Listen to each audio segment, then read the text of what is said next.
It's so important for people who have got health challenges of any kind to keep as active and as fit as they possibly can. And that's really the case for older people who might think, well, it's a bit too late for me, or might have been able to do that 20 years ago, but my days of being active are long over. It's never too late.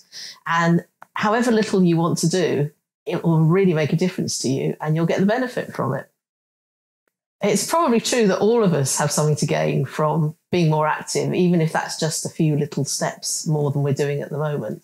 But if you're somebody who's coping with long-term health challenges, perhaps you've got long-term conditions like diabetes, heart disease, high blood pressure, all those sorts of things, which are really common in later life, that people have more than one thing that they're struggling with. It's for people like that who've got the most to gain, really. There's a Latin phrase, isn't there, we don't use too often now, which is men's, I'm going to get this wrong now, but basically a healthy mind and a healthy body. That's what people used to say. And it's true, isn't it, that the two things often do go together. And if you're feeling better physically, it does have an impact on your mental health and on your sense of confidence and well-being and resilience. And all those things really matter to all of us, but particularly perhaps if you have got long-term conditions that you're trying to manage and it feels like every day is like every other and there's no particular hope of things getting better, you can change that in your life and you can feel better. And that's a fantastic thing.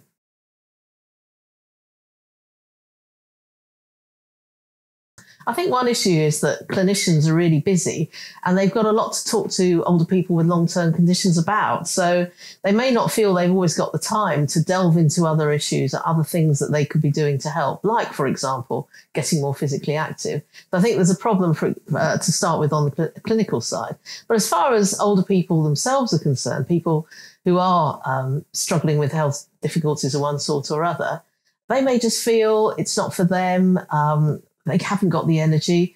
It's very easy to feel quite down when you're coping with all those sorts of things. And to summon up the enthusiasm, the get up and go to actually start to make a change in your life, that requires a lot from someone. I think it requires a lot of courage. I think it's true that if you talk about exercise and activity, most people immediately assume we're talking about cardiovascular type of challenges. But actually, of course, particularly as you get older, other things matter as well, particularly strength and balance. Falls are an enormous threat to older people. Huge numbers of people fall once they get beyond the age of 65 and, of course, can really hurt themselves very badly as a result. And the more you can do to limit the risk of that, the better as we get older. And just simple things like standing on one leg and doing a leg curl. I know because I'm doing that at the moment because I've got a knee problem myself and I've been told to do that. That's strengthening your core, as they say. That makes a big difference to your capacity to stay on your feet and to resist the risk of falling or slipping, which is a huge threat. So it's great to see those things now really being taken seriously and being promoted actively to older people.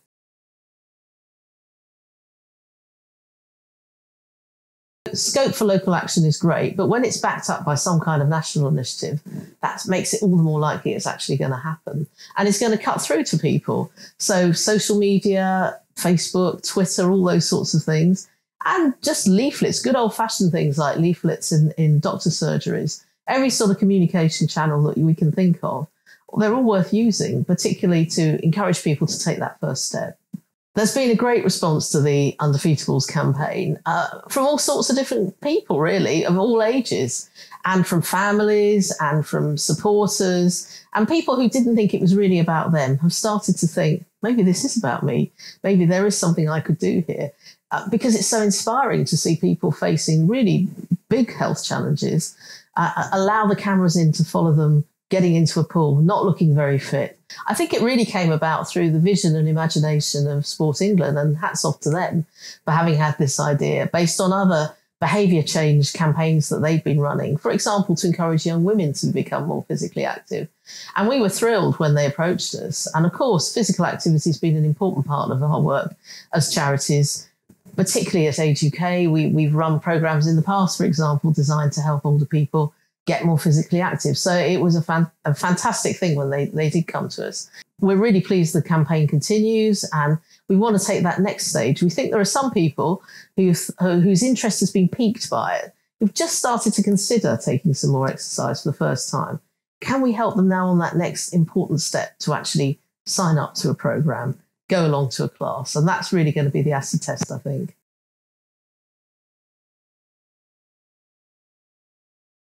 So social prescribing, a slightly clunky phrase that most of the public probably won't recognise, but it's about something really important and straightforward, which is that GPs find that lots of the people that come to see them for help, there isn't a simple pill that you can prescribe. There isn't a direct clinical cause.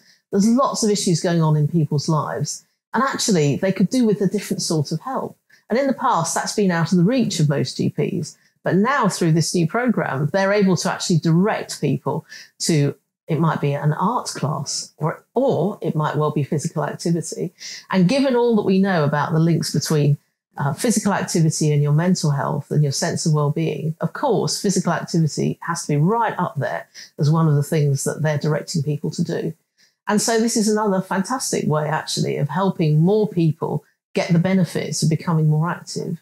And GPs have a huge role to play. I think it's worth any health professional finding out a bit more about what might be available that they could direct older people to, because there's much more than there used to be in the past, particularly as a result of social prescribing activity.